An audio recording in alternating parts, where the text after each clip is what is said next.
అందరికీ నా ఉద్యమ అభినందనలు.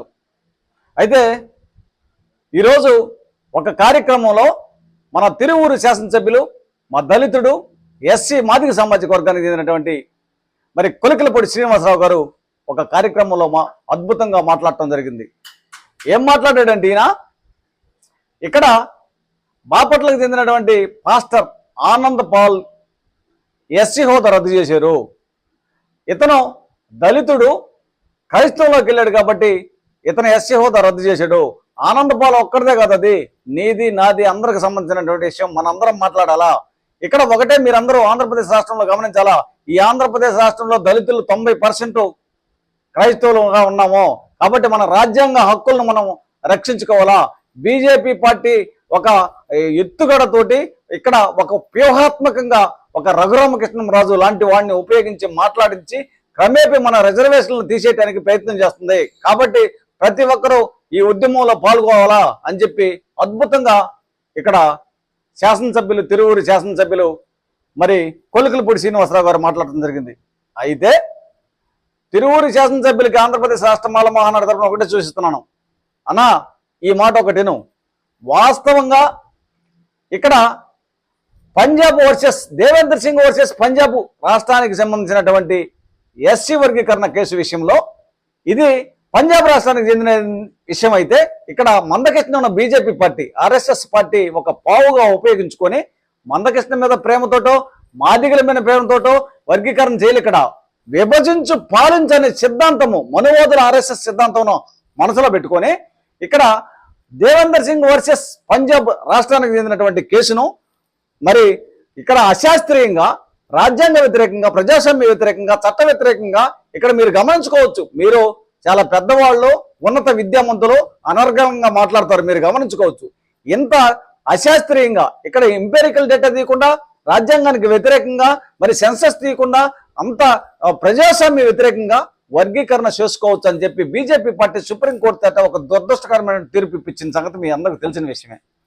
అయితే ఆ రోజు ఆగస్టు 1వ తేదీన 2025 ఈ తీర్పును వచ్చిన సమయంలో ఈ యొక్క ఆంధ్రప్రదేశ్ రాష్ట్రంలో మన కూటమి ప్రభుత్వము గౌరవ ముఖ్యమంత్రి చంద్రబాబు నాయుడు ఏం చేశాడు, ఈ ఆర్డినెన్స్ని తీసుకొచ్చి వర్గీకరణ అమలు చేశారు. ఆర్డినెన్స్ని తీసుకొచ్చి వర్గీకరణ అమలు చేసిన సందర్భంలో ఈ ఆంధ్రప్రదేశ్ రాష్ట్రంలో కూటమి ప్రభుత్వంలో ఉన్నటువంటి మాదిగ సామాజిక వర్గానికి చెందిన ప్రజాప్రతినిధులు అందరూ కలిసి గౌరవ ముఖ్యమంత్రి గారిని కలిసి అభినందించి ఎస్సీ వర్గీకరణ చేశారు అని చెప్పి మీరు ఒక సంబరాలు చేసుకుని రావడం కూడా జరిగింది. ఇది కూడా పక్కన పెడదాం.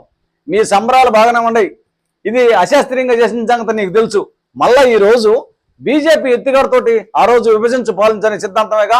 మాలామాదిగులు దళితులందరూ కలిసి ఉంటే మనకి ఈ ప్రయత్నాలు జరగవు, మనం వీళ్ళని ఏం చేయలేము, విభజిస్తేనే అన్ని చేస్తామని చెప్పే నెపంతో ఈ రోజు ఏం చేసింది మళ్ళీ అదే బీజేపీ ప్రభుత్వము అదే సుప్రీంకోర్టు చేత దళితులు క్రైస్తవంలోకి పోతే ఎస్సీ హోదా రద్దు అని చెప్పి ఇంకొక దురదృష్టకరమైనటువంటి తీర్పునిప్పించింది.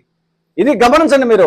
అయితే వాస్తవంగా ఒకటే తెలియజేస్తున్నాను, ఈ ఆంధ్రప్రదేశ్ రాష్ట్రంలోనైనా ఎక్కడైనా దళితులు అందరం కలిసికట్టుగా ఉన్నాం. ఓకే, మా దళితుల్లో మన దళితుల్లో 80% మంది మాదిగులు ప్రార్థనకి చర్చిలకు వెళ్తుంటే కేవలం 20% మాత్రమే మాలలో ప్రార్థనలకి చర్చికి వెళ్తారు. అయినా మాత్రం మేము మీతోటి పోరాటానికి రాము, ఉద్యమానికి రాము.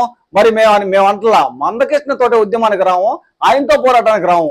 మేము మాదిగ సోదరులు అందరూ కలిసి మళ్ళీ అన్ని కార్యక్రమాలకు కలుసుకొని పోరాటం చేయడానికి సంసిద్ధంగానే ఉన్నాం. కాబట్టి ఇక్కడ ఎస్సీ వర్గీకరణ చేసింది బీజేపీ పార్టీ. మరి దళితులు క్రైస్తవులు ఉంటే ఎస్సీ హోదా రద్దు అని చెప్పింది. రేపు రిజర్వేషన్లు తీసేసిద్ది. ఎల్లుండి మనకు వజ్రాయుధమైనటువంటి 89 యాక్ట్ను కూడా రద్దు చేసే ప్రయత్నం చేసిద్ది. మీరు ఇక్కడ ఒక పావుగా ఉపయోగించారు. ఇప్పుడు గతంలో జగన్ పార్టీలో ఉన్నప్పుడే ఈయన వ్యతిరేకంగా రఘురామకృష్ణరాజు బీజేపీ కాళ్ళు పట్టుకొని బీజేపీతో మంత్రాలు జరుపుకుంటా ఉన్నాడు.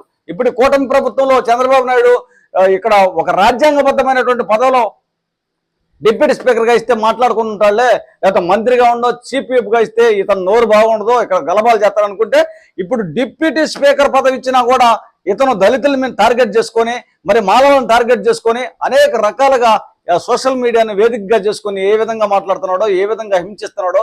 మరి ఈయనే ముఖ్యమంత్రి లాగా, ఈయనే హోంమంత్రి లాగా, ఈయన డిప్యూటీ ముఖ్యమంత్రి లాగా ఏం మాట్లాడుతున్నాడు. పోలీసులను గర్దిస్తున్నాడు, కలెక్టర్లను గర్దిస్తున్నారు, రెవెన్యూ డిపార్ట్మెంట్లని ఇష్టానుసారంగా ప్రవర్తిస్తుంటే రఘురామకృష్ణరాజు ఈ కూటమి ప్రభుత్వం నిమ్మక నీరెట్లుగా ఉంది. కాబట్టి కొలికలపూడి శ్రీనివాసరావు గారికి తెలియజేస్తున్నాను, ఈ యొక్క ప్రతిదానికి కర్త కర్మ క్రియ మందకృష్ణ మాత్రమే.